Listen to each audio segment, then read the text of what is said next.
Okay, everyone, in the interest of time, I know there's still people joining, but in the interest of time, we're going to get started. Um, Welcome, everyone, to Retail X, How to Build a Brand from Scratch. For those of you who don't know me, my name is Sapna Shah. I am the founder of Retail X, and I'm an angel investor.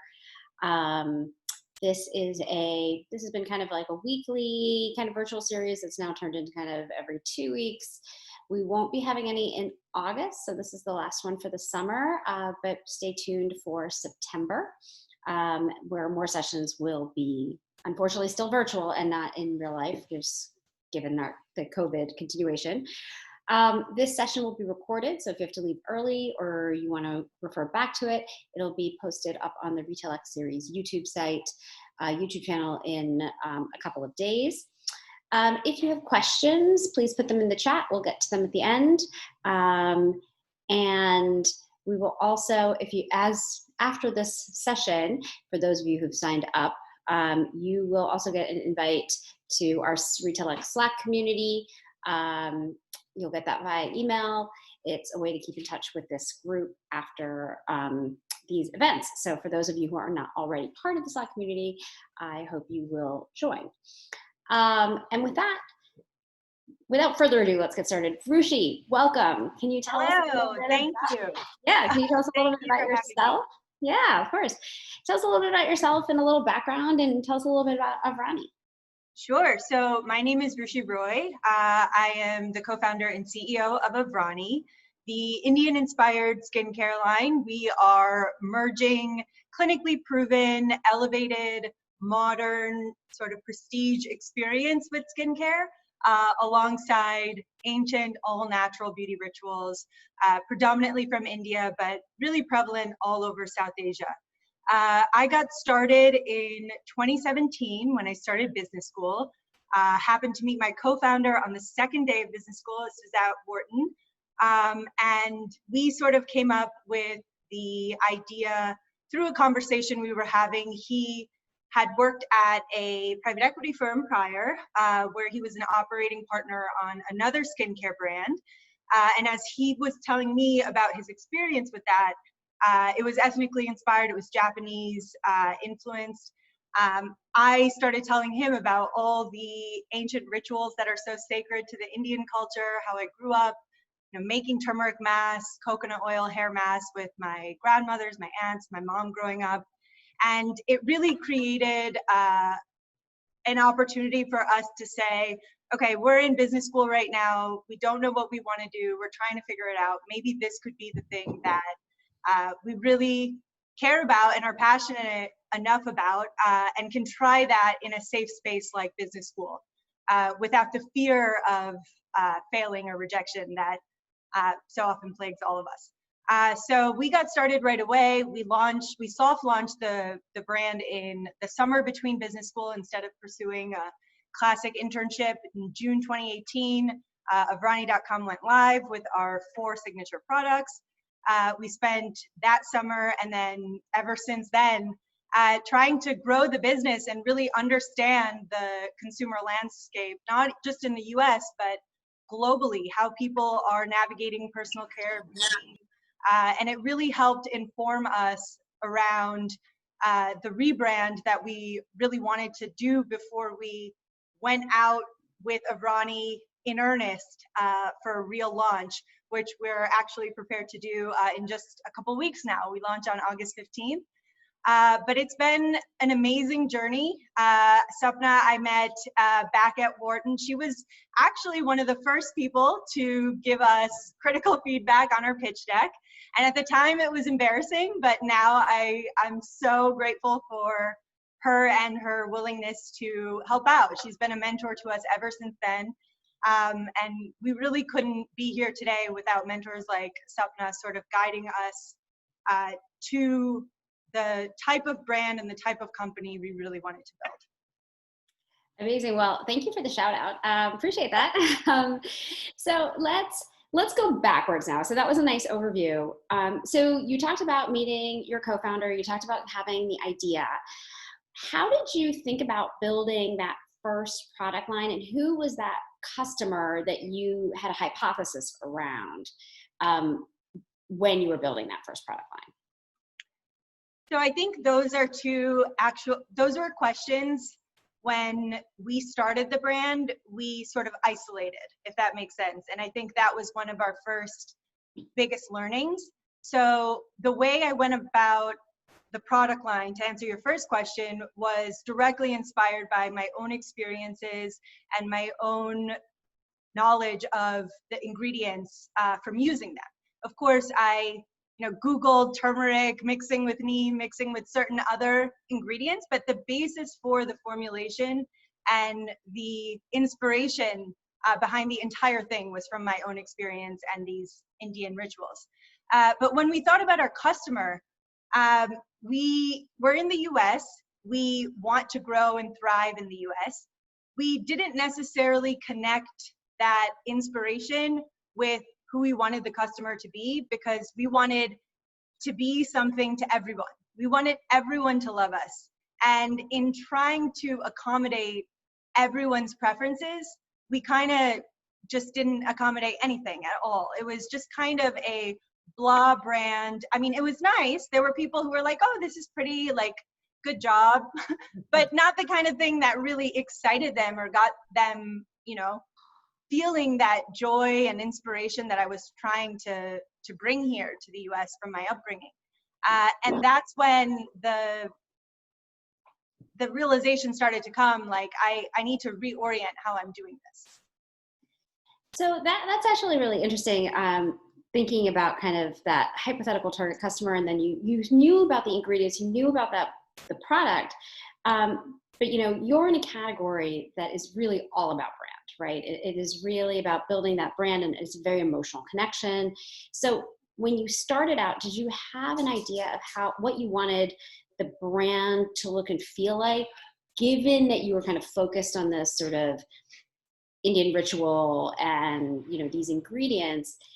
Was there a hypothesis that you had, or how did you figure that out? Yeah, the first thing that I think I should mention is a lot of these decisions that I made weren't very conscious. So in the sense of, okay, I am so inspired by this thing that I want all these people in the US to love. How do I bridge that gap in a way that makes the most sense and is the most authentic to me?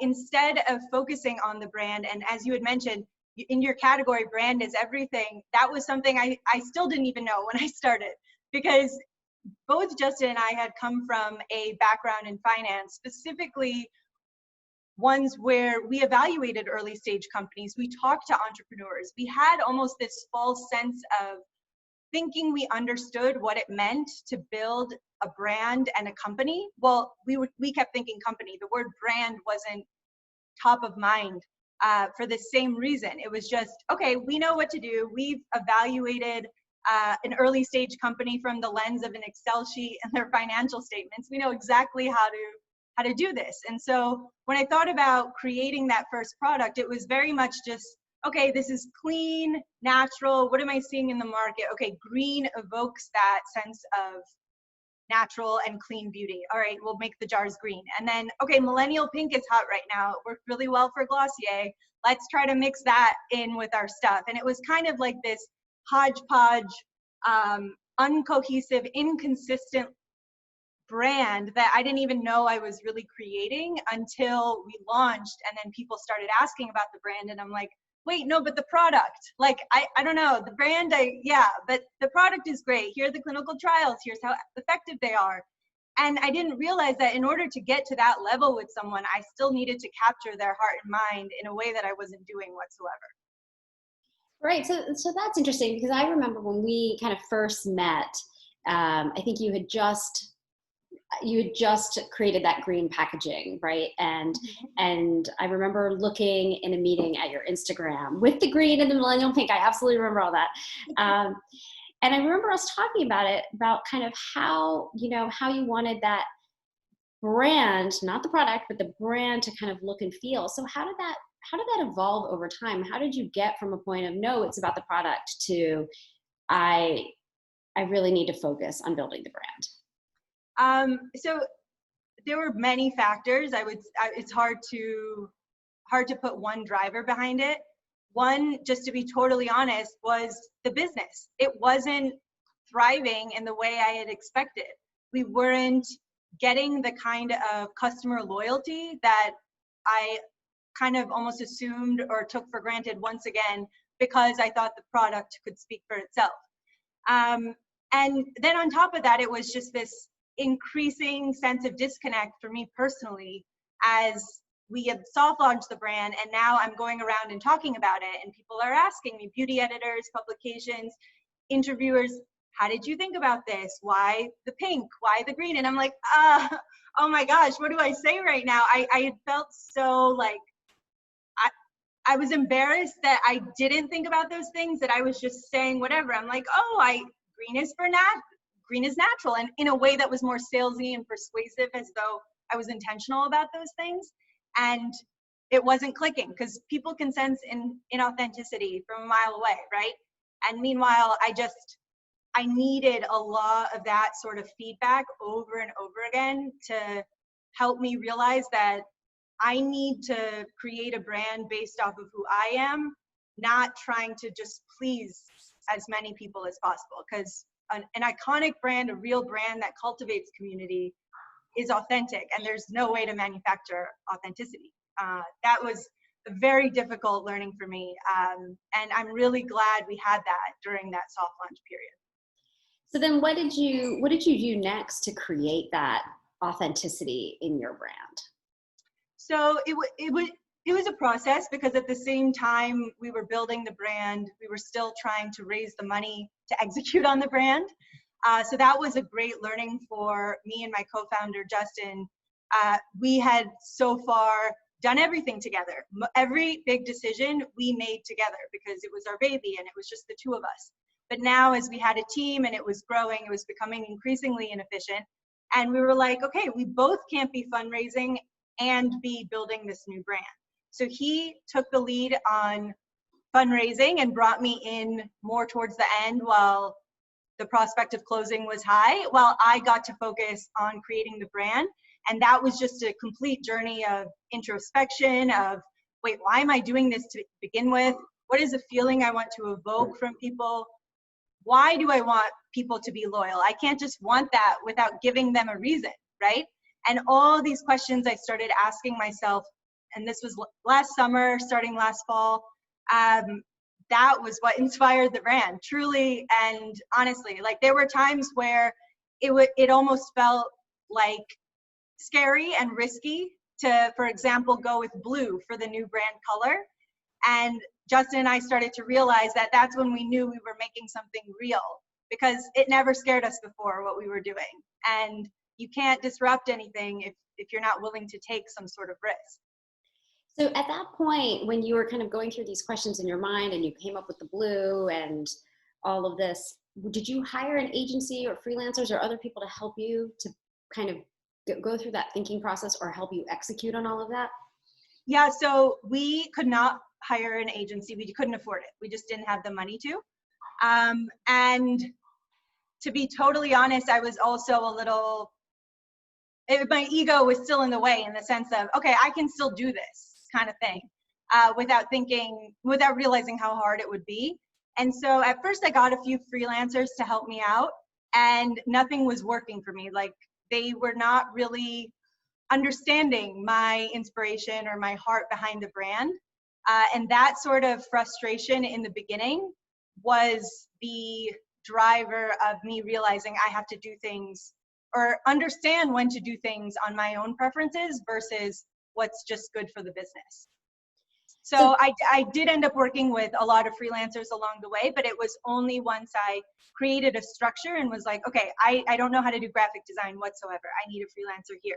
But I had conceptualized what I wanted from them without just going to them and being like, give me a brand.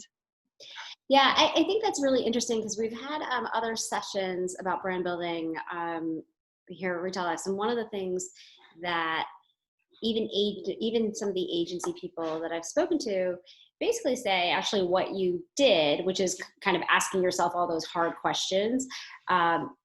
you should do anyway, even if you were going to hire an agency, right? You can't outsource your brand because it's 100%.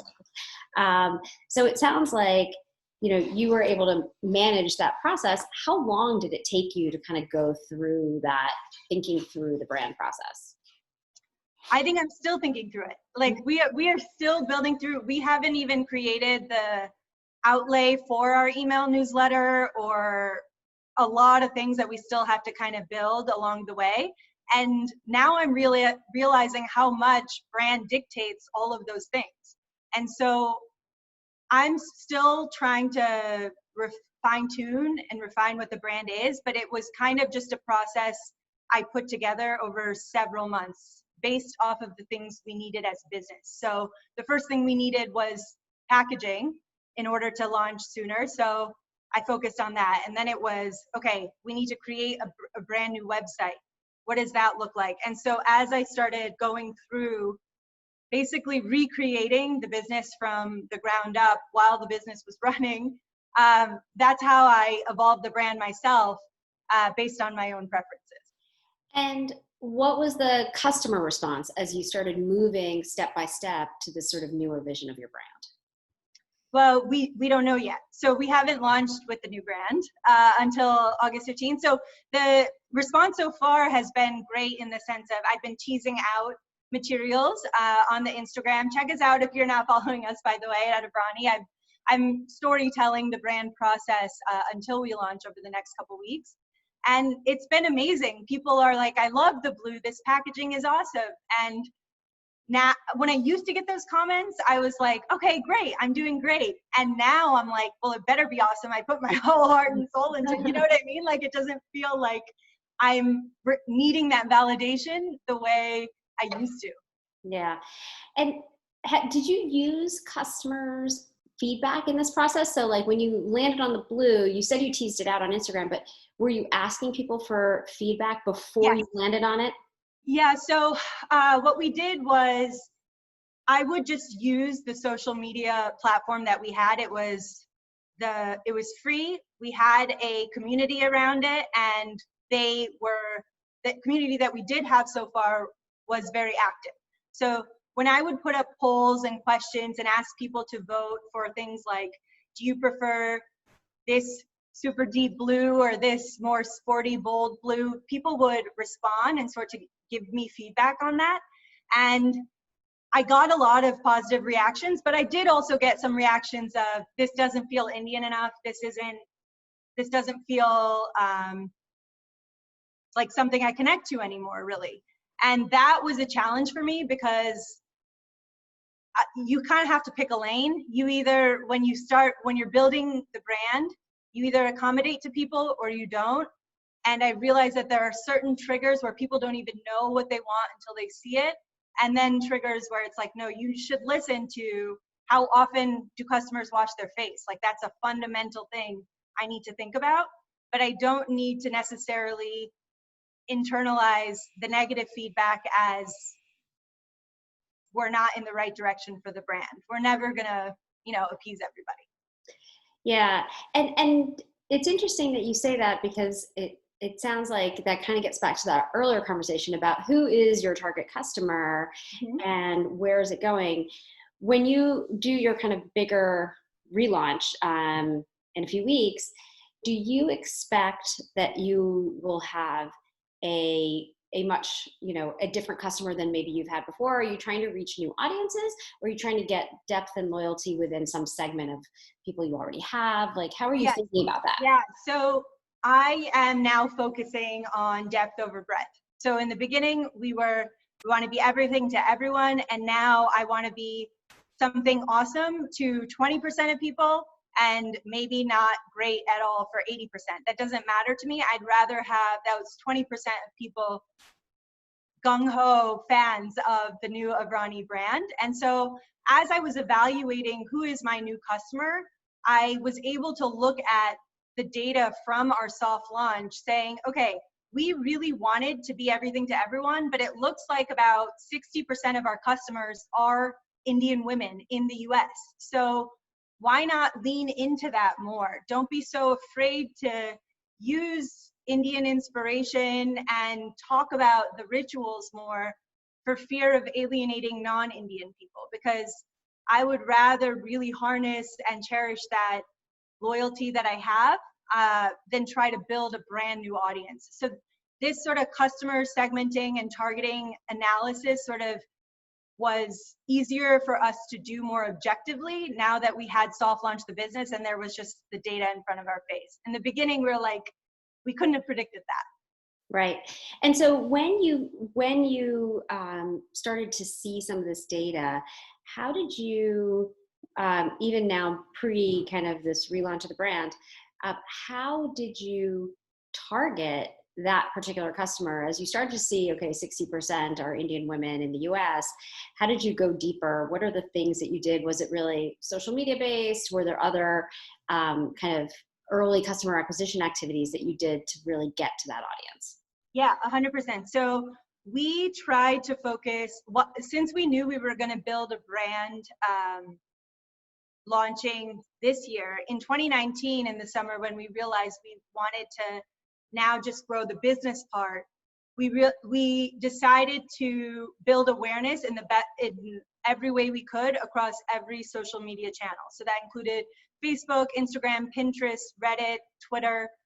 Each of those platforms in of itself reach different audiences, right? So Facebook tends to have a older population in general, whereas Instagram skews younger. So when we were thinking about building awareness on Facebook, it was a lot more sophisticated language, more substantial sort of background and history around the products, maybe more carousels, for example, because they tend to actually take their time if they're interested to go through, whereas Gen Z tends to scroll through, either they're hooked or not, and it's kind of hard to get their attention back. These sorts of insights we were picking up across different channels, and we kind of let that dictate how we presented ourselves so that we didn't have to, re-segment an audience at the same time we were trying to build the brand.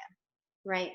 And so that early launch, I mean, you talked about kind of some of the early successes where, people really loved your product. And even though you weren't really quite there with the branding, what were the things that sort of made you kind of successful? Like, this is a really tough category, honestly. And I see a lot of startups in this category who just can't get past that, beginning 100 customers or so, right? And it just, there's a lot of noise, even on social media and all these channels that you're talking about. Like, how did you get to that second step to the point that you now can actually invest in building a bigger brand and a bigger presence? Yeah, I think it was a lot of, actually, now a pen community around us being able to also leverage a lot of networks that we otherwise wouldn't have access to. So some easy first hurdles. You just said the first 100 customers. Like, I just realized how lucky I was that I had my first 900 customers in my own class at school. It was this sense of people that there's that baseline encouragement and excitement around the brand, just because these people knew who Justin and I were, and they were supporting us. And we also had the flexibility of being with students from such different backgrounds that there were tons of people coming up to us from media and PR and prior beauty experienced people saying, hey, do you want me to connect you with so-and-so? This person has a great contact here. That's how we initially even raised our friends and family round. I mean, looking back on it, it was really the building the brand while I was at Wharton that helped shape that initial thing. Because I honestly don't know how I would get my first 100 customers if I started in this moment right now, outside of just like begging my friends on Facebook. Yeah, it's funny because a lot of the founders who've spoken in different categories on Retail X have basically been like, those first 100 are really hard. It always comes from your network, right? And whatever network you can leverage, and if you've got a school network, so much the better. But so you got sort of to this point. You are now kind of relaunching. You mentioned that you raised friends and family. One of the things that's really hard is to do all this on very little money, which you have really you have not raised millions and millions and millions of dollars of like $20 million round from VC. How have you done, obviously some of the branding work you've been doing on your own with freelancers and all of that, but how have you done some of that customer acquisition, the segmenting, the data analysis you're talking about, the even like figuring out the new packaging and like finding a packaging vendor? What are all those, who's doing all those things and how are you doing it with very little money? Yeah. I mean, as you were asking me those example questions, the answer to every single one of them was either me or Justin. So I think that, and it helped that we were also privileged enough to not have to take a salary through 2019 either. And so we wanted to invest everything into the business. And now we're still taking a very, very we're still betting on ourselves with the salary. So the things like, how did you find your manufacturers? The very first thing was Googling skincare manufacturers US. Justin's experience, he knew that there were some manufacturers that were exclusively clean beauty, others that were not. I didn't want to roll the dice. Neither of us are chemists, so we went with diligencing exclusively clean beauty manufacturers. You can download a list of like 90 of them. Starting as soon as we got them, Justin and I are hitting them up on the phone. We spent an entire day calling them, briefing them, thinking about what we're doing. A bunch of them worked with bigger beauty brands and they scoffed at our order quantities. They would only produce 1 million units at minimum. So it was some circumstantial constraints, like the amount of money we had, we could only afford 2,500 units at first. So that helped us whittle down to the right manufacturer, and then that's what we went with at the time. So it was one of those things where if we didn't have the experience or background to figure it out, we either tried to be resourceful ourselves or leaned on our pen community to help us in the right direction. But there was no ability to pay anyone for anything for the first year. Very scrappy. Yes. So before we get to some of the audience questions, I wanted to just ask about kind of this, the marketing activities that have been kind of the strongest for your brand. So you alluded to a lot of social media, but you also talked a bit about press. And this is a question I think that everyone, struggles with in those early days that, is press a good channel? Should we focus on social media marketing instead? Should we focus on paid? Are we doing refer a friend? What are those activities in these early days that help your brand resonate? What worked for you or what continues to work for you?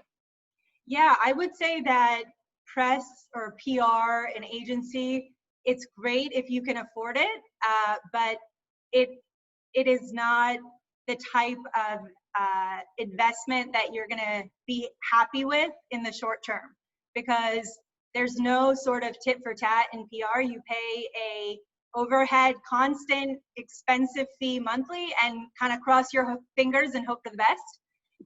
So that was a new learning for myself and Justin. Even we had never even experienced a world like that, having come from where we worked for before.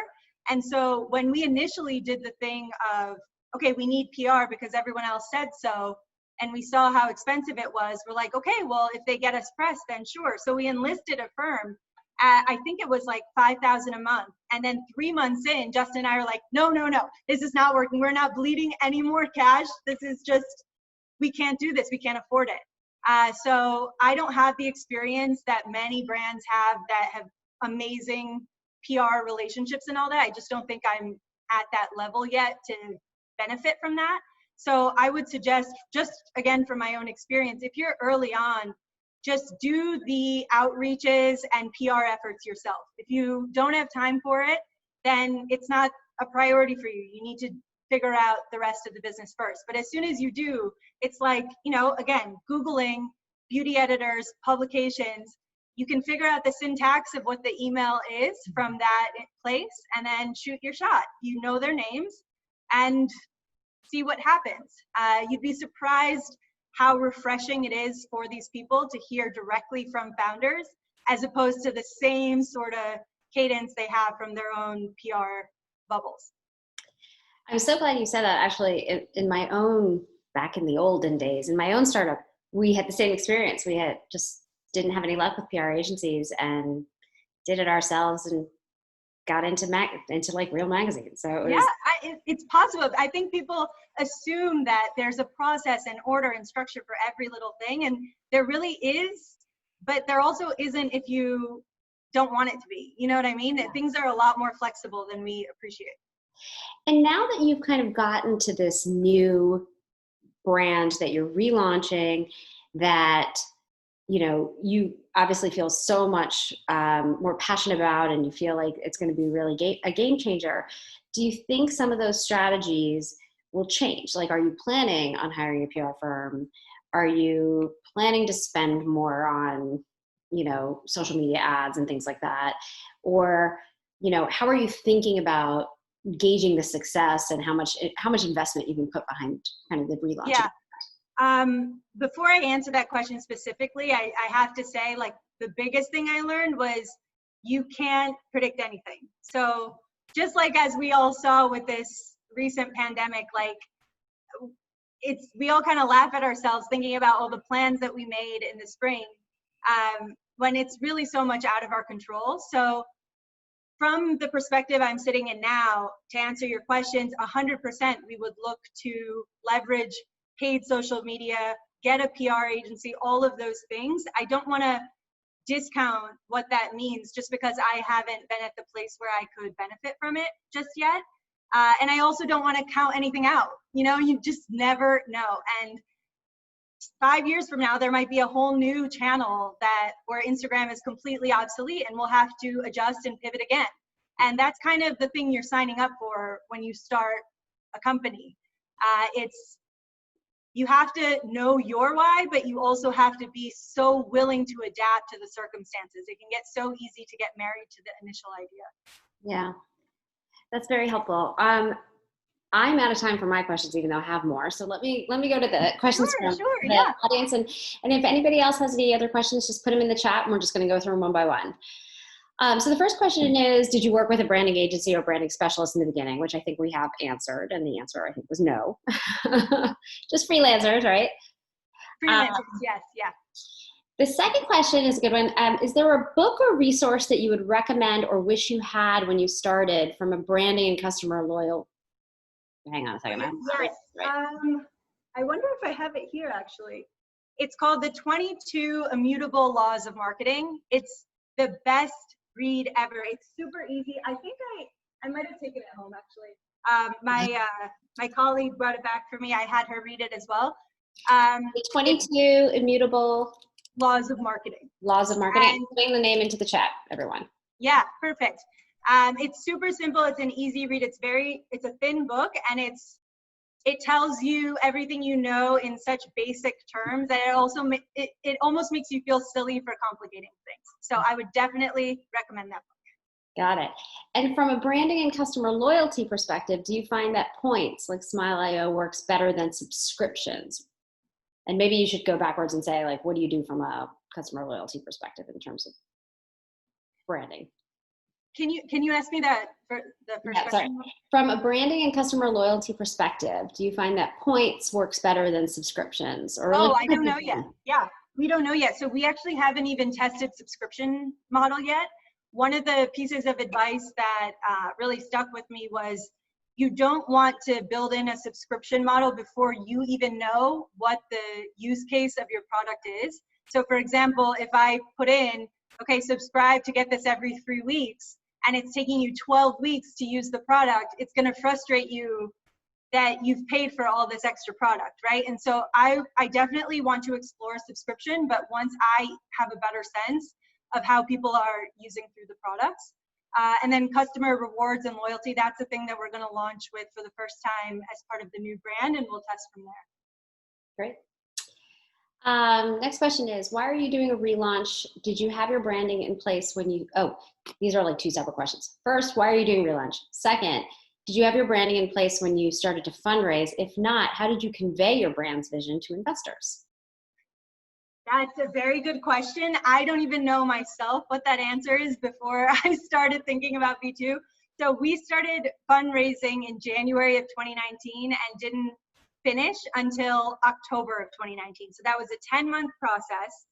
And I mean, Justin and I thought we would be done by the time we graduated in May. Like, no worries. Like, we'll be in New York. It'll be la-di-da, as glamorous as we all think it is going to be. But the fundraise was directly correlated with my own vision of the company and Justin and my own new understanding of the landscape that we had just gotten ourselves into. While he had some beauty experience before, and while I know a lot about the product, neither of us had understood what it meant at this time and this place to launch a D2C beauty brand. And so we were kind of learning as we went, and our pitches and our investor meetings got more successful as we went as well. I mean, I remember seeing many versions of that deck and meeting with you many, many times during that process. So yeah. it definitely is a learning process for sure. Okay, so the next question is, how did your competition's brand and marketing strategies play into your own efforts at branding? Yeah, so I think I talked about this when I was sharing the inspiration behind the first version of the branding. That was almost entirely inspired by my competitors. The Millennial Pink, as I said, that was direct from Glossier. At the time, they were just getting recognized for how awesome that they have been able to democratize social media in the way they did, and we thought we could ride that bandwagon very easily in a new niche space. So that's where the Millennial Pink honestly came from. The green, once again, came from the fact that we were all natural and clean, and the yellow gold sort of accents came from the Indian inspiration behind the whole thing, because that's what people really expected out of an Indian inspired brand. Yeah, and did you, as you were doing this research project or researching kind of the new brand and kind of coming to the blue, did you look at competition there to see what, not necessarily what to copy, but like what would set you apart, or where were you maybe actually consciously treading on something else? So I could do this.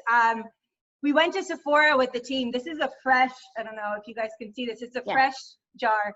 It's a matte blue with a chrome top, and it was the only blue thing that I liked in the store. And I was like, wow, this is beautiful. I want to do something like this. And so what we ended up coming up with, this is ours now. It's matte, it's blue, but it's different. We didn't do the chrome. This is a lot of words and all that. But this is the thing that inspired me in December of last year, and how we got to this. So it's really, really amazing to have so much competitor data and access to what other brands are doing, but you can really inhibit your own growth and progress by relying too much on any of that. So it's a very fine line. For sure. Okay, next question. How did you go about testing the formulas you created? Yeah, so the entire first year of school was really all about the formulas. And this is why we didn't focus on the brand either, because we just didn't have time to really think about what that looked like until we were done with the formulas. And so we started with the basic ingredients that are actually listed on each of the products. So here it's like turmeric, honey, and neem. And then I just knew with those ingredients that my mom liked to mix it with chickpea flour and milk and egg white. And those are the ingredients that I told the manufacturer that the homemade ritual really is. And so then that manufacturer's R&D team was able to take that and basically translate it into a shelf-stable, preservative-free format. Got it. Great. Next question.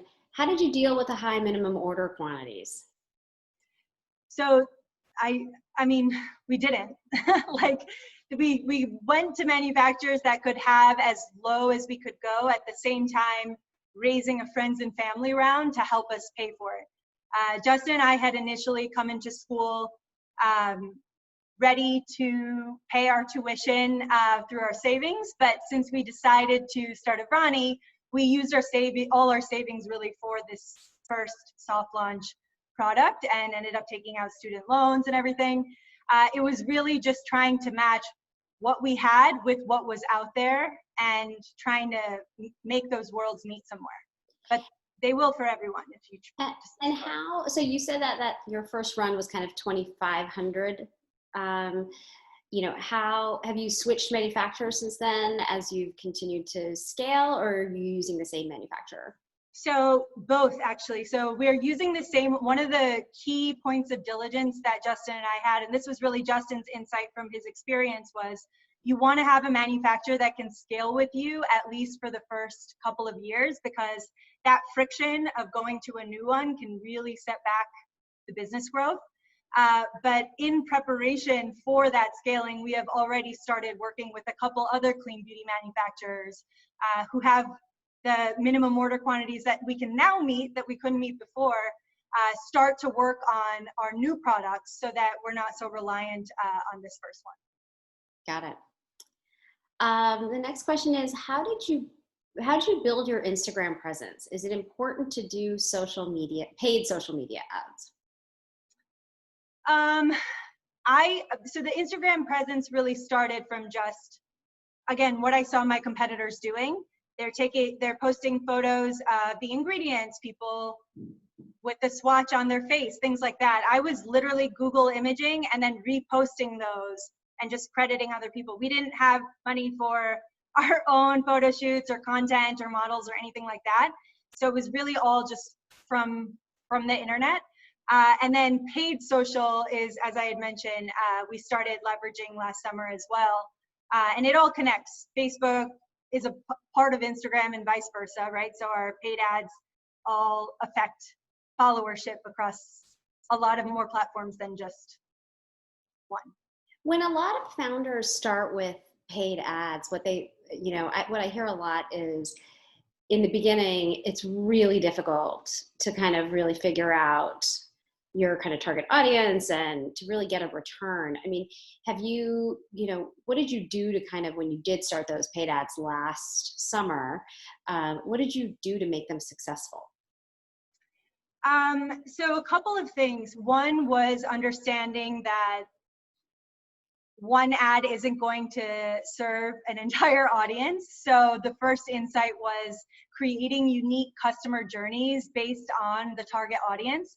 So for example, if we're targeting people who are not Indian, they have no idea what a turmeric mask is. They're just starting to learn about turmeric lattes, right? So the first ad journey that they get is more of a history and science behind what these ingredients are to get them aware of what we're doing, as opposed to kind of this, it's an Indian ritual, so here you go. That wasn't working for them. They're like, okay, but is it gonna work? Should I replace my products? Those sorts of learnings we kind of had as we went, and we adapted the paid ads by customer segment accordingly. Great, that's helpful. Next question is, where did you source your freelancers for your branding and website work? Do you have a service you like Fiverr or something like that? Yeah, excuse me. Yeah, so Penji we're actually using right now. Penji.com has been amazing. It's creative artists that can literally do anything that you want to do from a graphic design, digital standpoint. The first logo I had actually created or translated into digital design via 99designs.com. For just $99, you can put a brief out there and then have a ton of artists basically create something for you, and then you get to pick and interpret from there and work with them to get to your final product. And for $99, that's so much more valuable if you're willing to put the time into that than a $500K branding agency to do everything for you. Great. We still have about 12, 13 minutes. So if anybody has any other questions, please put them in the chat. But I have another question, because you've mentioned sort of Facebook and Instagram. You even mentioned Reddit. Have you tried anything on TikTok? So it's funny you should ask, because right now we actually have an amazing summer intern working on building that community. I realized pretty quickly that was not going to be something I was going to be able to figure out myself, because for the first time, I wasn't actually a user of the platform. I love Instagram. I use Facebook. So the way I could navigate it kind of came more intuitively. But when I downloaded TikTok, I'm like, this is not my lane. I can't do this. So Justin helped sort of recruit a summer intern who's amazing at TikTok. She's actually one of our brand ambassadors. She has a great following, and she's helping us sort of build our community there. But to answer your question from the highest level, it's like, know what you're good at and outsource the rest. Great. I think more and more founders are starting at TikTok, which is really interesting. I'm with you. It's maybe slightly out of my lane. Oh, can you give us that website again? The PenGi. Well, how do you spell it? P-E-N-J-I. P-E-N-J-I. Okay, great. I just put that into the chat for anybody who was wondering. All right, so our next question is, any advice or things to avoid as we start building brands from scratch?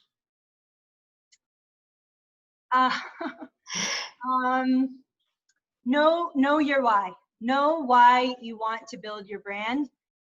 And unless you can identify what's driving you to stay up all night or work like endlessly towards something, you're not going to get to a product that you feel really proud about. I was putting in so much of my entire livelihood in the first brand, and that disconnect I had felt with it was so shocking, because it's like, shouldn't I feel better about this? Like, I just put my whole heart and soul into it. And that was when I realized that I hadn't quite done that. I hadn't quite put my heart into it. So that was a big mistake. Well, I wouldn't call it a big mistake, because at the time we were focused on the formulas. But I would say, if you're starting a brand, know why you're doing it, and that will help everything else fall into place. I think that's good advice. Our next question is, can you tell us a little bit more about your brand ambassador program? Yeah, so this was actually a spontaneous idea from one of our summer interns last year. We were seeing the influencer space, or influencer sort of category, grow and become its own channel, right, over the last 4 years. And when Justin and I started in 2017, there wasn't even really a word for what we now call super influencer yet, because it wasn't so easily monetized and it wasn't so transparent. But now it got to a point where it's almost so monetized and transparent and transactional that it's lost its whole point to begin with. It's not authentic. People see the hashtag ad, they see a perfectly airbrushed woman with her hair flowing perfectly, wearing, it's like, that's not me. I don't care what skirt you're wearing or that it looks good. You know, there's like that disconnect. And so we sort of realized that we're not going to succeed in that world, also for lack of funds. Let's try to cultivate, again, a smaller community of representatives who are actually gung-ho about our mission, care about what we're trying to do, and will weave in the brand and the brand name naturally in their lives in a way that we're proud about, not just in one post for $5,000. Yeah. So how many ambassadors do you have now? We almost have 100 now. We actually have a secret community, a private Instagram account where we all talk and share feedback, and I get on there and tell them what I'm thinking about in terms of swag, new products, and whatnot. And they've actually been very helpful in that regard. We're excited to build it further, but I've almost found more value in the smaller nature of the community. Yeah. Great. So the next question is, how do you decide what to prioritize your time around while building your business? You don't decide, you just sort of lose your mind and then realize, okay, now I need to prioritize. And then every time you lose your mind, you realize that you need to reprioritize. I think the thing that people take for granted the most when they're pursuing entrepreneurship is the way they're doing things on day one is going to be anything similar to the way they're doing things on day 100 to day 1000 to whatnot and whatnot. That sort of flexibility and willingness and openness to grow is not, it's not cultivated in a typical corporate career track. You're not used to it and you don't anticipate it. It can actually feel very, very lonely. Like am I ever going to get good at this? I just got good at this last thing. How, like, can't I just be good at this one thing? But once you sort of drop that sort of expectation that you're ever going to be perfect at anything, the willingness and openness to readjust to your lifestyle can be so much easier to navigate. Great, very helpful. Next question. So as you alluded to, products and ingredients from South Asia are becoming increasingly popular in the US market. How are you distinguishing yourself from other brands that are utilizing similar ingredients in social media messages? So to be totally frank, I love that there are other Indian inspired brands coming out. I want that to happen. And the reason is because until there are a substantial number of Indian beauty brands that are successful in the US, we're not going to be able to create a category around it.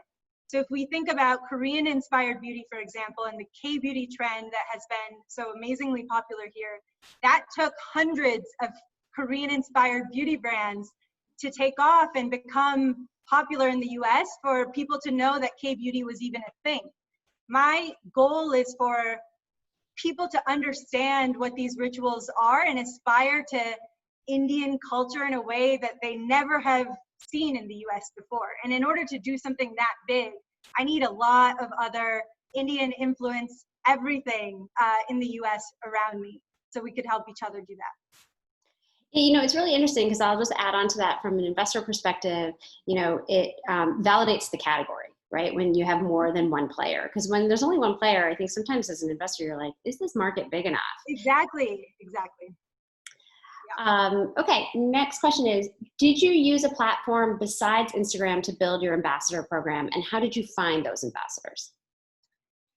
Manually. So we had our interns, and now we have one of our amazing, it's our head of growth now, Ankita. She manually finds people who are aligned with us. So for example, one of the big tactical realizations we had was we're not going to not only be able to afford a super influencer, but a super influencer is not the type of person we want showing our products, because they show 16 skincare brands every month. That doesn't really mean anything to anybody.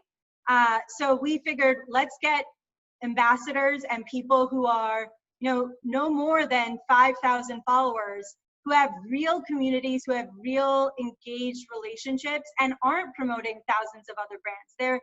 They decided to promote a brand for the first time because of us. And that was sort of the strategy with which we went about it, and it ended up being much more successful in creating these loyal relationships. Got it. And the next question is, have you been able to lower your cost of customer acquisition over time? Yes and no. It's one of those things that we were lowering it as part of V1, but now as we're about to launch our second version in 2 weeks, that's an entirely new exploration. Justin and I are very focused on it, but once again, we're not trying to predict that before we see how it plays out. Yeah. Next question is, how do you incentivize the brand ambassadors? Just through product, I guess. I mean, we give them a little bit steeper of a discount than we've ever really give the rest of the community. I think it's like 25%, and that's it. These are people that we reach out to, once again, that care enough about what we're doing to want to be a part of it. And once you have somebody like that, you don't have to pay them. Yeah, that's actually really interesting, because I think a lot of early stage founders start by paying influencers that they think will help it. They don't get really return. 100%. And we started that too. We put out a few $100s to different influencers, and we're like, wait, what is this? This was a 15-second story among a bunch of other brands you're also promoting. Like, you got to rethink this. Yeah. Great. Let me see. I think that might be it for our questions. One last question. That's not a question, it's a comment. Rooshy, you're such a force of nature. I love how you push forward to drive this new authenticity in your brand. Thank you. Thank you. That really means a lot to me.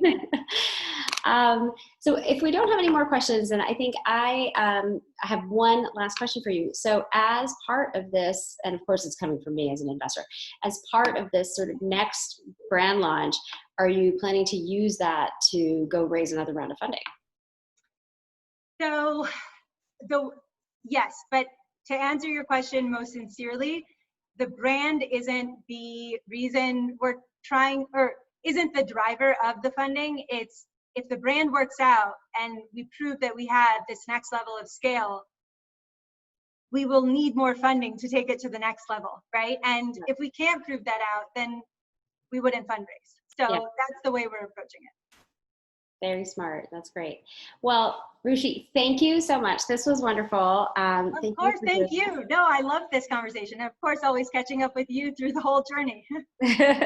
Well, you will, this will be up on, like I said earlier, for those who joined later, this whole conversation will be up on the RetailX series YouTube channel in a couple of days. I'm not really great at uploading things very promptly. And everybody's on the call. Thank you all for joining. You will receive an invite to the Slack community, as I mentioned again at the beginning. Our next event won't be till September, so you'll get emails and other notifications about that as we get closer. I hope everybody enjoys the rest of their summer. And thank you again, Rooshy. Thank you, Sapna, and thank you, everyone.